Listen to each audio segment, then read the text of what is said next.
Hello, beautiful people. Future me. Welcome to another thing I'm doing online. S- Let's start, shall we? And now I have like different timer, and this time I will be sticking to the 30 minutes.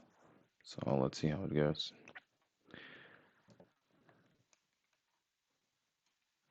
5 minutes of typing.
All right. It's almost 5 minutes, so let's call it 6%. Oh, that's better. I will improve in that. So close this and continue in something which is the least. Okay, so it is modern JavaScript on execute program. Do that. Const user parse. So we have our email and we want the keys. So that will return an array and it will say name, email, and age. Code problem for you to solve. Define admin class that inherits from user. Its constructor should call super, passing along the relevant arguments. It should also set the admin's admin flag to true. It's user. So then we have a constructor that will take two input parameters, name and email. Then we will call the constructor of the parent class with those parameters we have got, and we will set up this admin to true.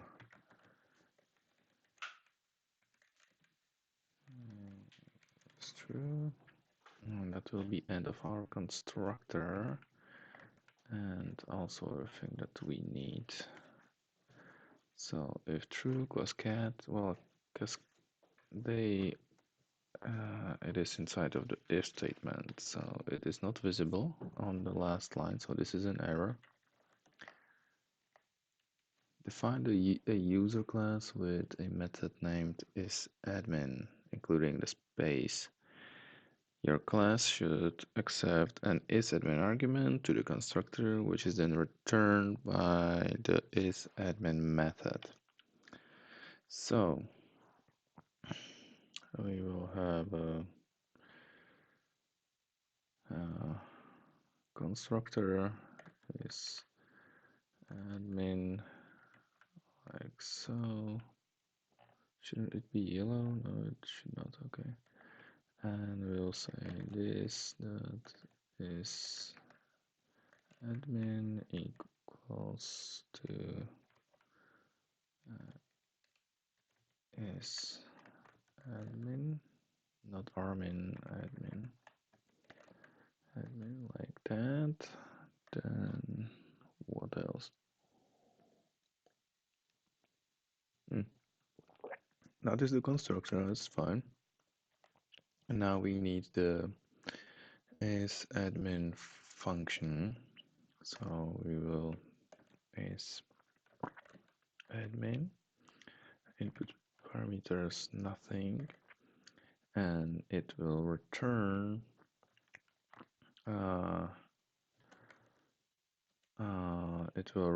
whatever is in this instance variable called isAdmin. This is admin like so. We'll close that and we'll close class. Well, this seems like good work. It does. What do we have next?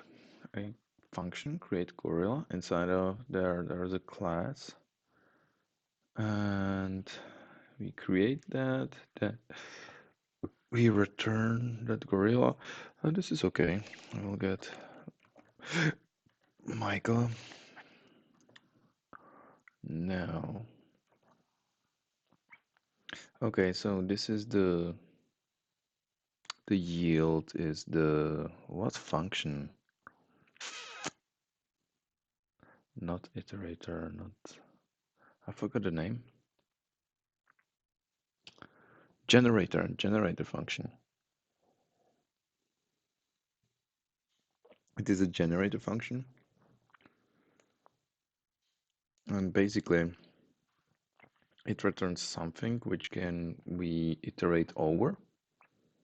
Like we have the for of, for example, in arrays, and so we can then if we do for off on some object, there should be this function which will return that, maybe? I don't know. Well, this method definitely returns something which can return that, but we are using array from that thing, so it will be just shorter in here. So anyways, it will return those two things. It will yield x, and again in here, there's the value change. Here's 1 and here's 2, and we get an array from it, so we'll say what the array is, and that is it. Now we have a class user. It has a constructor which we set up the name in the user field, and then we have a function with the spaces in name. So that's the entire class. And on the last line, we are creating a user, Marie, and then we are calling its method, name of the user. So it will return us the setup property, which is Marie in this case. Problem for you to complete: write a numbers in range min-max generator that iterates over all numbers from min up to, but not including max. So we'll write that generator. So the function should be called numbers in range. So first of all, we need to end the function keyword with a star. That will give us that's the generated definition. And the name of this function is numbers in range. In range. The input parameters are two numbers. I will keep the namings. It will be min and max.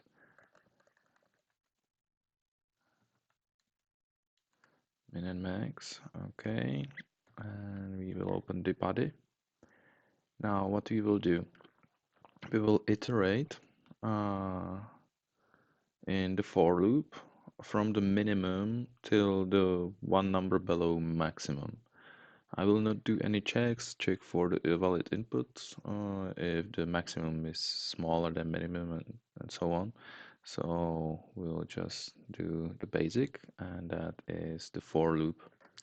For, and here we will have the initialization will be nothing.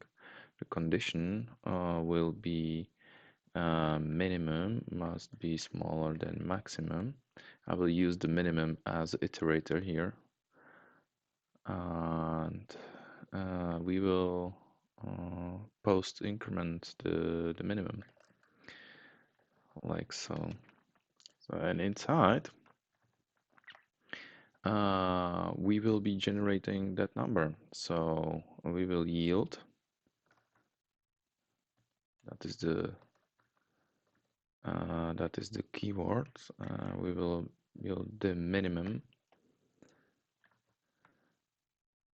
Yeah. Also good to know is that it kind of function like the return maybe a slightly bit. So it goes here, it throws up the value, then the outside will do something with it, then it goes back in here. Something like that. I'm not really sure about the details. So let's go. And we are correct. So now we have some example on inheritance. So we have a animal and it has a constructor with a leg count and can walk method. Then we have a dog, greyhound, and pug classes. The dog extends animal and is calling its constructor is calling, it's getting one argument. That is the speed of the dog. And we are calling the animal constructor here with the 4. So everyone has 4 legs, every dog, hopefully.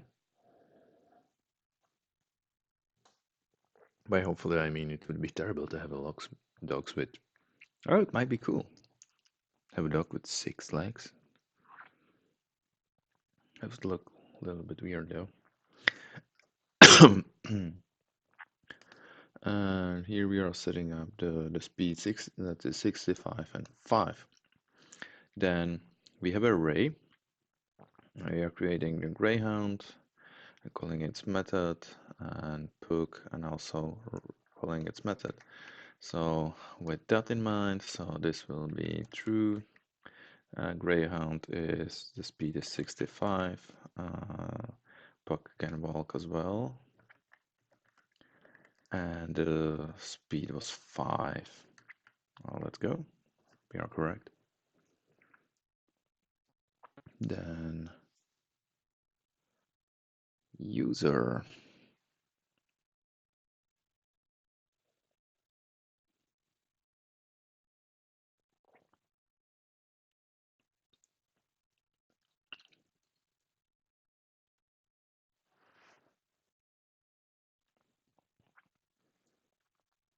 Name of the user, Betty. That looks okay to me.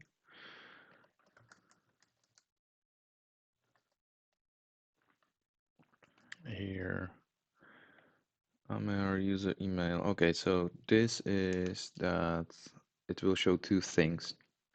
First is that we will get all of the keys, and second is that the order will be kept as it is.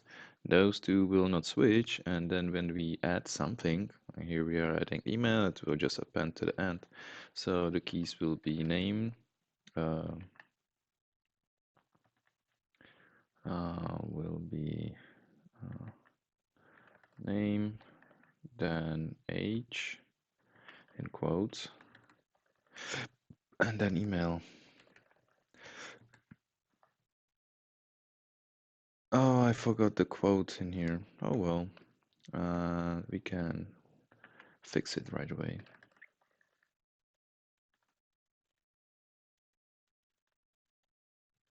Like so. There we go, and we finished the review. We have 4 things to choose from, so we will choose randomly using the power of JavaScript. And we will use mat, seal, and there was a 4, so you can see I already did it in the past. And to choose a number is 4. So let's do sets. Long class. But that's okay. Sometimes we want to know whether a value is in a list of other values. We can use an array. This is true. This works, but there's potential performance problem hiding here. The includes method loops through the entire array, checking each element. If there are 10,000 elements, it loops 10,000 times. What about find first? Using find, that will loop only through the array until it finds the first one, right? The technical way to say is includes is on. If there are n elements, then includes has to do n comparisons while checking each one. Oh yeah, there's the problem that it could be at the end.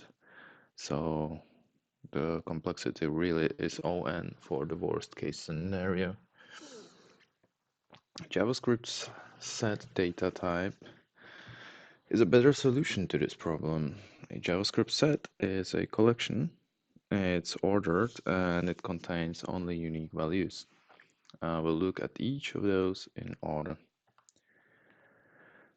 First, sets are collections. They contain a bunch of JavaScript values. We can give a set an initial set of values in its constructor. Then we can invoke more values later. We can ask a set whether it has a given value. It looks handy. So we have a set. We are providing, as a parameter, we are providing an array. Have a look in here and see. And mm, to the constructor of the set, we are providing an array. And then we can check it has a mirror. This will be true. A mirror is there. W is not there, so this is false. Add has, so this will be true. Second, JavaScript sets are ordered. If we examine the elements in the set, they'll always come back in the order that they were inserted. To get the elements out of the set, we can use the values method. It returns an iterator, which we haven't covered yet.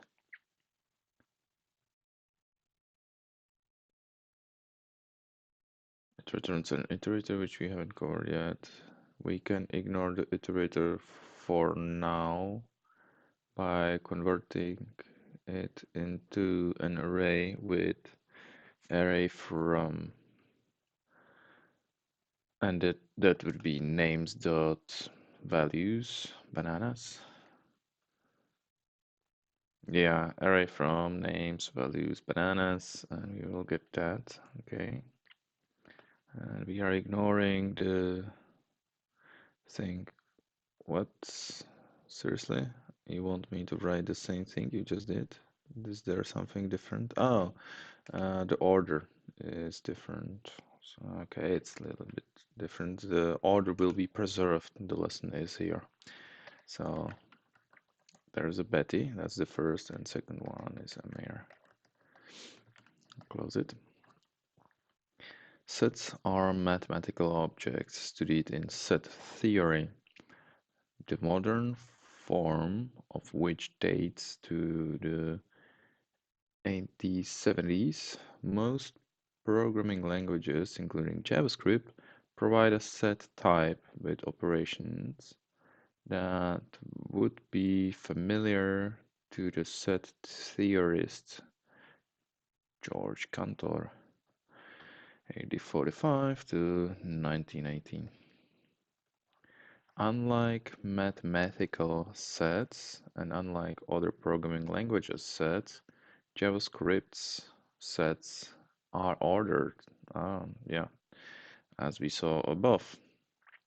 This isn't the case of JavaScript being weird in a way that's confusing, isn't?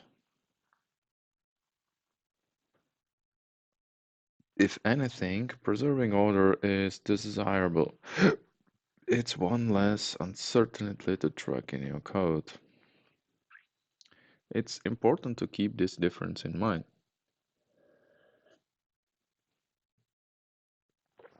If you already know other languages, I have to hurry up. In the future, in JavaScript, you can count on a set to remember the elements in the insertion order. In other languages, you can count on that, and elements can come back in any order. The third property of set is they contain only unique values. If you add a value that already existed in the set, nothing happens. The set is unchanged. So this will be Amir Betty.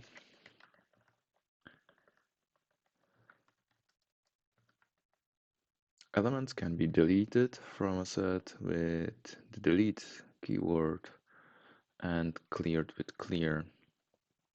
Okay, so names delete, so there will be a mirror only.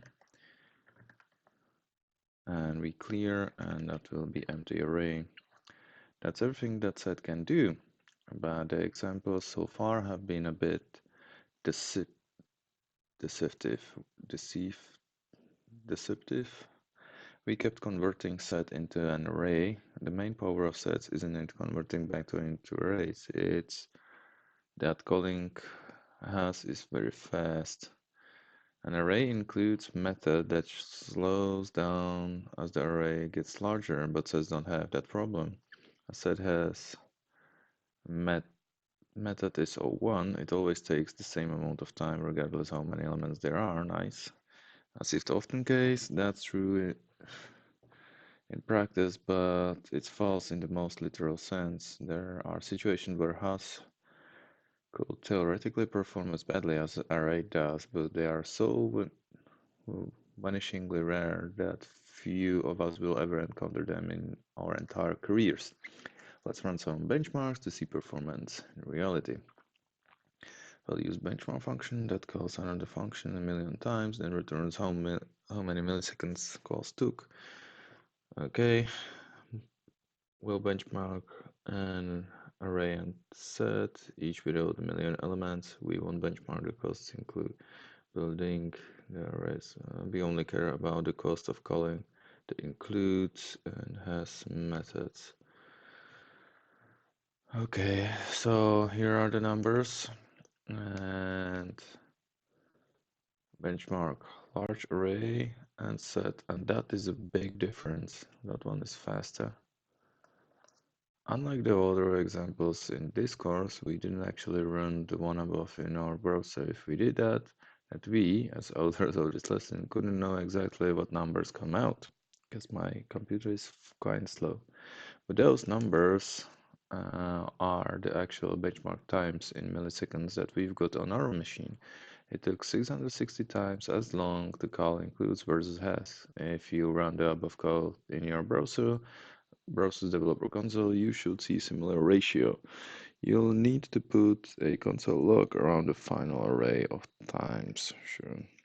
Now let's prove that set has a method is always fast regardless of the number of elements. Next example reuses the benchmark function definition above as well as the large set data.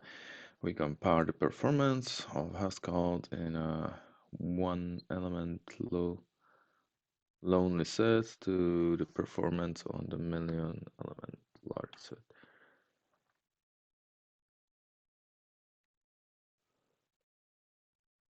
Oh, 112.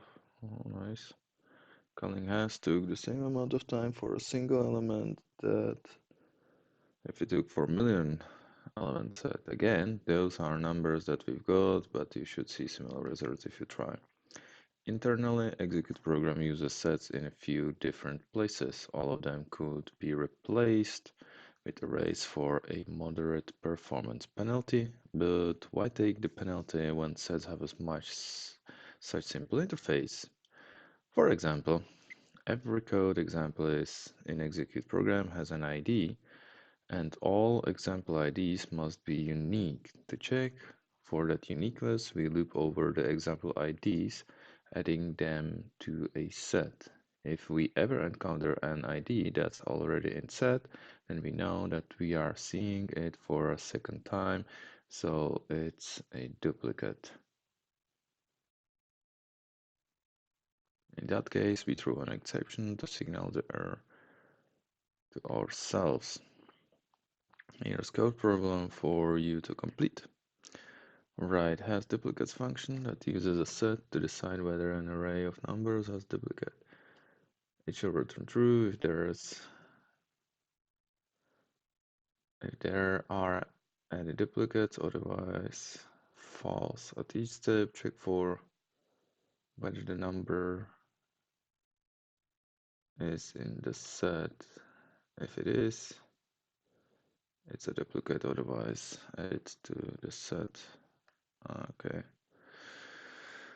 So as duplicate, it takes the numbers and we will create a new set. So let our, let's call it check, and that will be equal to new set, and we will keep it like so, or maybe we can provide empty array. Yes. And then we will do for, and we will say uh, let number of numbers, and that one we will see if it contains it, so it will be check has a number, and we are out of the time, but I will complete this. It is the last thing. We will return false.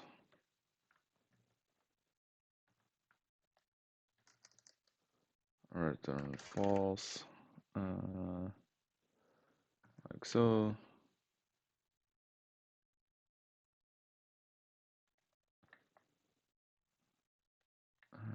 Else,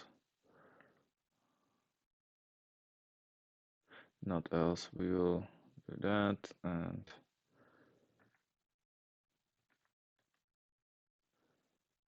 close that for loop and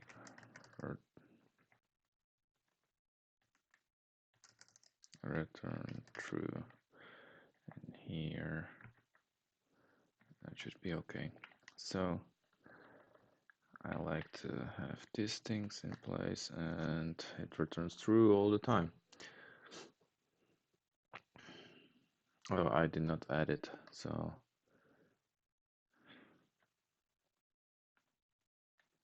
that might be the problem. And that will be check at number.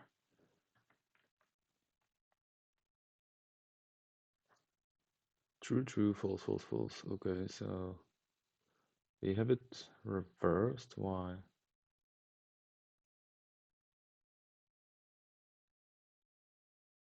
Oh, because it's called has duplicates. Okay, so don't worry. True,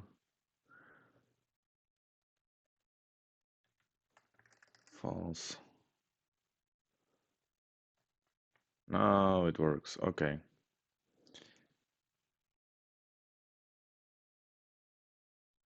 And we are done. We are done. Our timing thing says so. Maybe I can. There was like some. Da, da, da, da. I do timer. Here are the things. Okay, and that's additional. Okay, I won't count up. If I complete it, I want to see how many minutes I'm over. Okay. Okay, so our this thing means we are done. Done is better than perfect. I'll see you next time. Bye.